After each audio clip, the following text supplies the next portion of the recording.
संतान के सुखी जीवन के लिए आज सुने अहोई अष्टमी व्रत कथा। व्रत का मिलेगा पूर्ण फल। संतान की सुरक्षा और सुखी जीवन के लिए कार्तिक मास के कृष्ण पक्ष की अष्टमी तिथि को अहोई अष्टमी व्रत रखने का विधान है।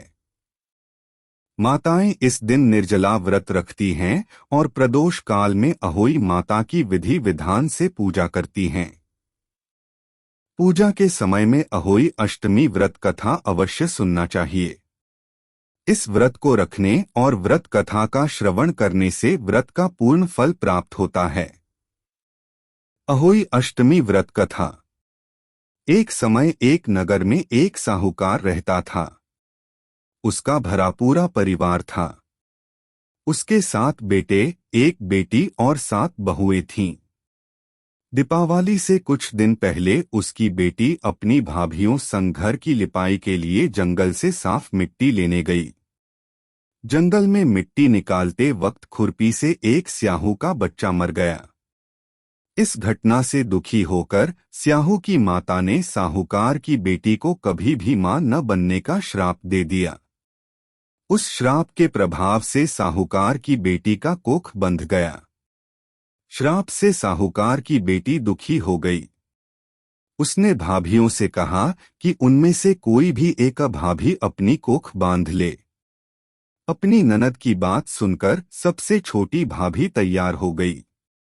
उस श्राप के दुष्प्रभाव से उसकी संतान केवल 7 दिन ही जिंदा रहती थी। जब भी वह कोई बच्चे को जन्म देती, वह 7 दिन में ही मृत्यु को प्राप्त हो जाता था। वह परेशान होकर एक पंडित से मिली और उपाय पूछा। पंडित की सलाह पर उसने सुरही गाय की सेवा करनी शुरू की। उसकी सेवा से प्रसन्न गाय उसे एक दिन स्याहू की माता के पास ले जाती है। रास्ते में गरुड़ पक्षी के बच्चे को सांप मारने वाली होता है, लेकिन साहूकार की छोटी बहू सांप को मारकर गरुड़ पक्षी के बच्चे को जीवनदान देती है।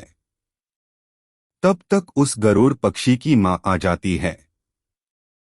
वह पूरी घटना सुनने के बाद उससे प्रभावित होती है और उसे स्याहू की माता के पास ले जाती है।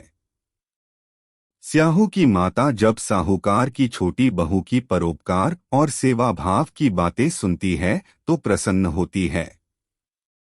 फिर उसे 7 संतान की माता होने का आशीर्वाद देती है। आशीर्वाद के प्रभाव से साहूकार की छोटी बहू को 7 बेटे होते हैं, जिससे उसकी 7 बहुएं होती हैं। उसका परिवार बड़ा और भरा पूरा होता है। वह सुखी जीवन व्यतीत करती है। अहोई माता की पूजा करने बाद अहोई अष्टमी व्रत कथा अवश्य सुनना चाहिए।